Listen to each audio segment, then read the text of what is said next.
Hello students, कैसे हैं आप सब। आशा करती हूँ आप अच्छे होंगे और अच्छे से अपनी पढ़ाई कर रहे होंगे। मैं मोनिका रावत आपका स्वागत करती हूँ आईसीटी वर्चुअल क्लासरूम देहरादून में।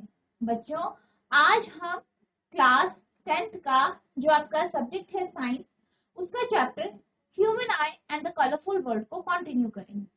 तो बच्चों, पिछले लेक्चर में हमने यहाँ पे एटमॉस्फेरिक रिफ्लेक्शन यानी वायुमंडलीय अपवर्तन के बारे में जाना था, जिसमें हमने इसके कुछ उदाहरण देखे थे। इसके साथ साथ हमने प्रकाश का प्रकीर्णन यानी स्कैटरिंग ऑफ लाइट के कॉन्सेप्ट को जाना था। ठीक है, टिंडल इफेक्ट जाना था। आज हम बात करेंगे कि जो आकाश होता है, आकाश का रंग नीला क्यों होता है। तो बच्चों, आज का हमारा टॉपिक है आकाश नीला क्यों होता है। जैसे कि आप जानते हैं कि जो आपका सूर्य का प्रकाश है वो एक श्वेत प्रकाश है, और अगर हम श्वेत प्रकाश यानी व्हाइट लाइट की बात करें तो व्हाइट लाइट जो होती है वो आपके 7 रंगों से मिलकर बनी होती है, जिसे हम क्या कहते हैं, विबग्योर कहते हैं। ठीक है, विबग्योर कहते हैं। ठीक है, तो विबग्योर क्या है, 7 रंग के प्रकाश हैं जिनसे मिलकर आपका श्वेत प्रकाश यानी व्हाइट लाइट बनता है। अब क्या होता है, जब सन रेज या प्रकाश की किरणें पृथ्वी की ओर आती है तो पृथ्वी के ऊपर आवरण के रूप में आपका एटमॉस्फेयर यानी वायुमंडल होता है। क्या होता है, वायुमंडल होता है। और आप ये जानते हैं कि वायुमंडल में क्या होती हैं, गैसें होती हैं। अब इन गैसों की अगर हम बात करें तो यहाँ पे सारी की सारी जो गैस हैं उनके यहाँ पे आपके मॉलिक्यूल्स रहते हैं, गैस होती हैं, डस्ट पार्टिकल होती है, धूल के कण होते हैं। ठीक है, अब वो क्या है, वो हमारे वायुमंडल में विद्यमान है। अब प्रकाश की किरण सूर्य से पृथ्वी की ओर आ रही है तो क्या होता है, जब वो एटमॉस्फेयर यानी वायुमंडल में जाती है या वायुमंडल से गुजरती है तो यहाँ पे आपके पास जो गैस के जो कण है, आपके धूल के कण है, उनसे गुजरती है। अब यहाँ पे क्या होता है कि जो गैस के कण, धूल के कण, ये बेहद छोटे होने के कारण ये क्या करते हैं, कम वेवलेंथ यानी कम तरंग दैर्ध्य, ठीक है, तरंग दैर्ध्य वाली जो आपकी किरणें होती हैं उनको ये स्कैटर करते हैं। वहीं ज्यादा तरंग दैर्ध्य वाली किरणों को ये स्कैटर नहीं करते। तो यहाँ पे कम तरंग दैर्ध्य वाली किरणें कौन सी हो गई, ये वाली किरण। ठीक है, यानी जो आपकी नीली किरण, कैसी किरणें हैं, नीली किरणें। ठीक है, नीली जो किरणें हैं वो कम तरंग दैर्ध्य की किरणें हैं, कम वेवलेंथ की किरणें हैं, और ये क्या करती हैं, ये स्कैटर हो जाती है, हमारे वायुमंडल में स्कैटर हो जाती है। स्कैटर होने के कारण क्या होता है, हमारा जो एटमॉस्फेयर है या जो हमारा आकाश है, किसकी बात करें हम, आकाश यानी स्काई की बात करें, तो आकाश कैसा हो जाता है आपका, नीला। ठीक है, तो क्या होता है कि जो आपकी ब्लू लाइट है, नीले रंग की जो लाइट है, प्रकाश की किरणें हैं, वो जो है मॉलिक्यूल्स के कारण क्या हो जाती है, स्कैटर हो जाती है, और इस कारण आपका क्या होता है, जो आकाश है वो नीला नजर आता है। ठीक है, तो ये बेसिकली जो है आपके प्रकाश के प्रकीर्णन क्या कहा गया है कि जो हमारा वायुमंडल है, ठीक है, वहां पे क्या होते हैं, वहां पे हवा के मॉलिक्यूल्स होते हैं, कण होते हैं, और ये क्या करते हैं, ये बहुत ही छोटे छोटे कण होते हैं। कैसे कण होते हैं, छोटे छोटे कण होते हैं। और क्या होता है, जो प्रकाश की किरणें हैं वो आती हैं, और ये छोटे छोटे कण क्या करते हैं, जो कम तरंग दैर्ध्य वाली किरणें हैं उनको स्कैटर कर देती हैं। These are more effective in scattering light of shorter wavelength at the blue end than the light of longer wavelength at the red end. ये क्या करते हैं, ये जो है वो जो आपके नीले रंग के जो एंड की जो किरणें हैं उनको ये ज्यादा स्कैटर करते हैं। ठीक है, यानी जो कम तरंग दैर्ध्य वाली किरणें, और जो ज्यादा तरंग दैर्ध्य वाली किरणें हैं जैसे लाल रंग की किरणें, इन्हें ये क्या करती है, स्कैटर नहीं करती। Thus, blue color is due to scattering of sunlight through fine particle in air. इसलिए जो नीला रंग है, ठीक है, ब्लू कलर है, जो नीला रंग है, वो सनलाइट के जो सनलाइट का नीला रंग है वो इन छोटे छोटे फाइन पार्टिकल जो हैं उनके कारण स्कैटर हो जाता है, यानी प्रकृत हो जाता है। जब वायुमंडल में सूर्य के सफेद प्रकाश का फैलाव होता है तब अधिक तरंग दैर्ध्य वाली किरणें हवा के अणुओं के द्वारा प्रकीर्ण नहीं हो पाता। केवल सबसे कम तरंग दैर्ध्य वाली नीले रंग के प्रकाश का प्रकीर्ण हवा के अणुओं द्वारा हो पाता है।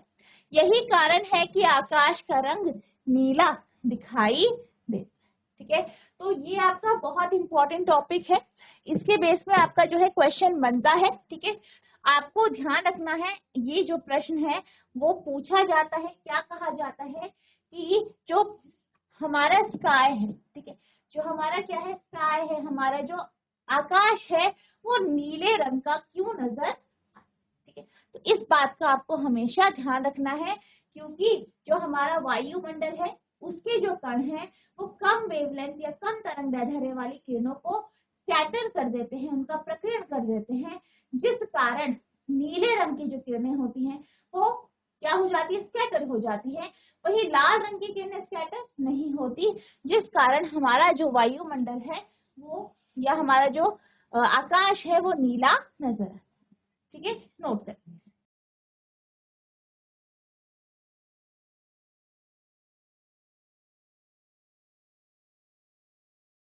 अब हम चलते हैं पहले प्रश्न की ओर। तो आपका प्रश्न है, what is meant by power of accommodation of the eye? आपकी समंजन क्षमता से क्या तात्पर्य है?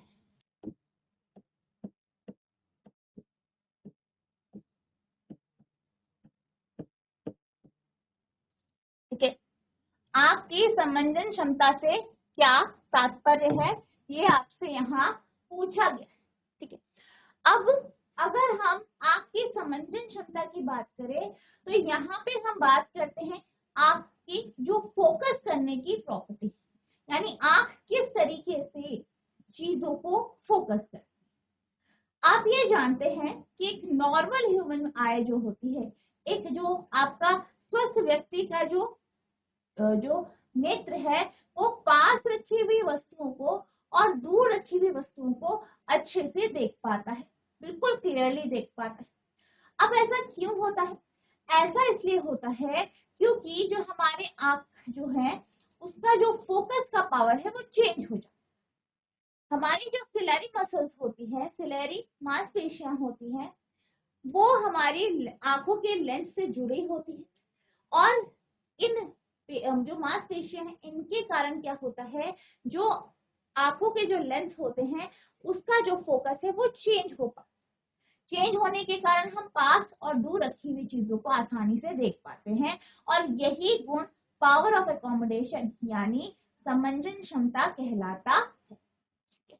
तो यहाँ पे आपसे यही पूछा गया है, the power of accommodation of I is the maximum variation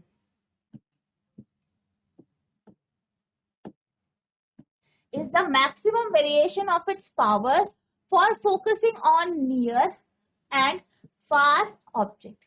क्या कहा गया है, जो आंख की समंजन क्षमता है वो एक बहुत ज्यादा वेरिएशन है, ठीक है, पावर का वेरिएशन है, क्षमता का जो है वेरिएशन है, जिसमें वो पास और दूर रखी हुई वस्तुओं को फोकस कर पाता है। ठीक है, यानी बेसिकली रेटिना पे फोकस कर पाता है, इसकी बात यहाँ पे कही गई। आंख के लेंस की अपनी फोकल लंबाई को समायोजित करने की क्षमता, दूर से आने वाली किरणों के साथ साथ निकट की वस्तुओं को भी रेटिना पर स्पष्ट रूप से केंद्रित करने की क्षमता को आंख की समंजन क्षमता के रूप में जाना जाता है।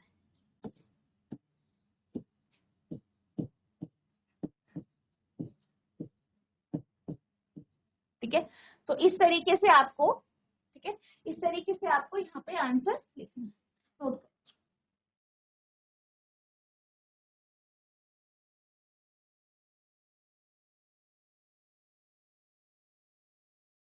अब हम चलते हैं अगले प्रश्न की ओर। तो आपका अगला प्रश्न है, a person with a myopic eye can not see objects beyond 1.2 metre distinctly. क्या कहा गया है कि एक व्यक्ति है जिसे क्या है, मायोपिया, यानी उसकी जो आंख है वो मायोपिक आई, ठीक है, उसे क्या है, मायोपिया है, निकट दृष्टि दोष है। वो क्या करता है, वो 1.2 मीटर की दूरी पर रखी हुई वस्तु को क्लियरली नहीं देख पा, ठीक है। What should be the type of corrective lens used to restore proper vision? आपसे ये कहा गया है कि ये जो डिफेक्ट है, ये जो दृष्टि दोष है, इसको ठीक करने के लिए हमें कौन से लेंस का उपयोग करना चाहिए। निकट दृष्टि दोष वाले व्यक्ति 1.2 मीटर से अधिक दूरी की वस्तु को स्पष्ट रूप से नहीं देख सकता है। उचित दृष्टि बहाल करने के लिए किस प्रकार का सुधारात्मक लेंस का प्रयोग किया जाना चाहिए, ठीक है। तो यहाँ पे आपको बताना है कि हम किस तरीके से, ठीक है, किस तरीके से हम जो है इस डिफेक्ट को ठीक कर सकते हैं। तो आपको एक चीज पता है कि जो मायोपिया है, मायोपिया को हम कॉन्केव लेंस यानी अवतल लेंस के माध्यम से ठीक कर सकते हैं। तो अवतल लेंस आपका कैसा होता है, ठीक है, इस तरीके का लेंस, ये क्या है आपका अवतल लेंस। तो इसके माध्यम से हम क्या कर सकते हैं, हम जो है मायोपिया को ठीक कर सकते हैं।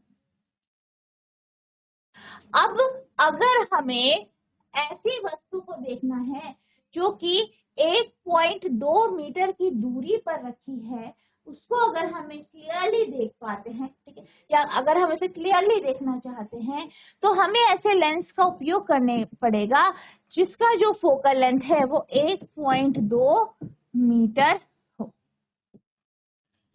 ठीक है। तो आपको ध्यान रखना है कि लेंस कौन सा यूज करेंगे, अवतल लेंस, और फोकल लेंथ होनी चाहिए 1.2। आंसर देख लेते हैं।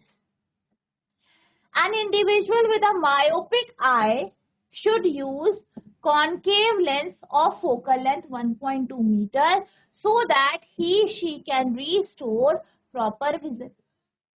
क्या कहा गया है, निकट दृष्टि दोष वाले व्यक्ति को 1.2 मीटर फोकल लंबाई के अवतल लेंस का उपयोग करना चाहिए ताकि वह उचित दृष्टि बहाल कर सके या उसकी दृष्टि जो है ठीक हो, ठीक है। तो इस तरीके से आपको इसका आंसर लिखना है, आप इसे नोट करेंगे।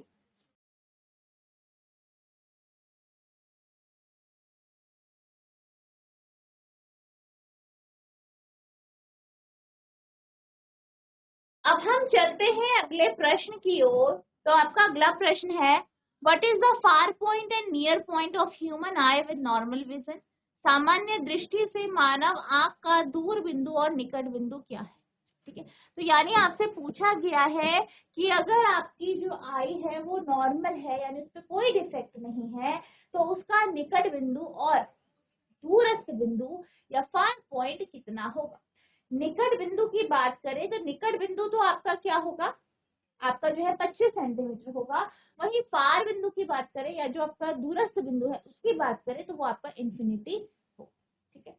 तो एक नॉर्मल आई या ऐसी आंख जो कि जिसमें कोई डिफेक्ट नहीं है, वो पास 25 सेंटीमीटर की दूरी तक देख सकते हैं, यानी नॉर्मली बगैर स्ट्रेस के 25 सेंटीमीटर पर रखी गई वस्तु को वो क्लियरली देख सकती है। और अगर हम फार पॉइंट की बात करें तो वो इंफिनिटी तक देख पाती।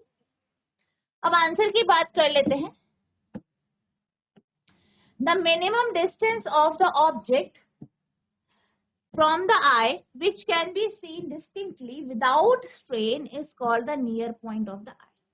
क्या कहा गया है, वो मिनिमम डिस्टेंस, वो कम से कम दूरी जो कि वस्तु जो है आंख जो है वस्तु को क्लियरली देख पाता है, जिस दूरी पे बगैर किसी स्ट्रेन, बगैर किसी तनाव के, आंखों में बगैर किसी तनाव के, तो उसे क्या कहते हैं, नियर पॉइंट, ठीक है। फॉर नॉर्मल पर्सन आई, यानी एक नॉर्मल व्यक्ति के लिए जो दूरी है वो कितनी है, 25 सेंटीमीटर, यानी निकट बिंदु 25 सेंटीमीटर होता है। The far point of the I is the maximum distance to which the eye can see object clearly. अगर हम दूरस्थ बिंदु की बात करें तो यह वह बिंदु होता है जहां तक एक नॉर्मल आई या एक स्वस्थ व्यक्ति आसानी से क्लियरली देख पाता है. The far point of normal person I is infinity. अगर हम फार पॉइंट की बात करें तो एक स्वस्थ व्यक्ति का जो फार पॉइंट है वो इन्फिनिटी यानी अनंत होता है. आंख से वस्तु की न्यूनतम दूरी उसे बिना तनाव के स्पष्ट देखा जा सके आंख का निकट बिंदु कहलाती है. सामान्य व्यक्ति की आंख के लिए यह दूरी 25 सेंटीमीटर है. आंख का दूर बिंदु वह अधिकतम दूरी है जिस तक आंख वस्तुओं को स्पष्ट रूप से देख पाती है. यह सामान्य व्यक्ति के लिए यह दूरी अनंत होती है. तो इस तरीके से आपको यहाँ पे आंसर लिखना है. आप इसे नोट करेंगे.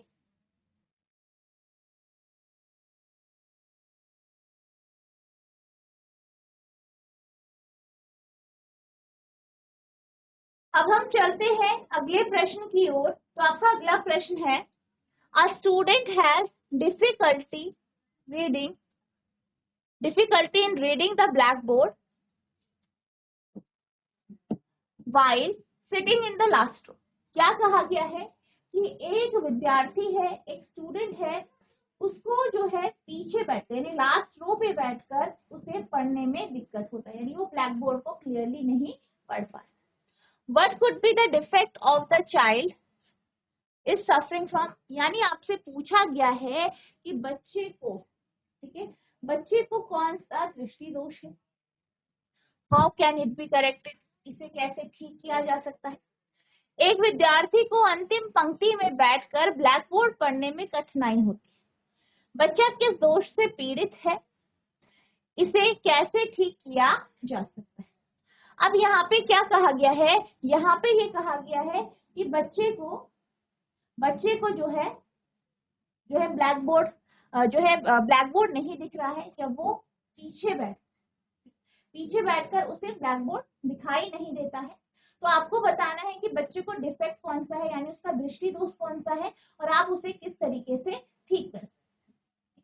तो यहाँ पे जो इसको दृष्टि दोष है वो आपका मायोपिया है. ठीक है, शॉर्ट साइटेडनेस या निकट दृष्टि दोष कहते हैं. आपको पता है कि जब हम मायोपिया की बात करते हैं तो मायोपिया में क्या होता है, आपको जो है पास वाली चीजें दिखाई देती हैं और दूर की चीजें क्लियरली नहीं दिखती. यानी जो आपका दूरस्थ बिंदु होता है वो इन्फिनिटी से कम हो जाता है.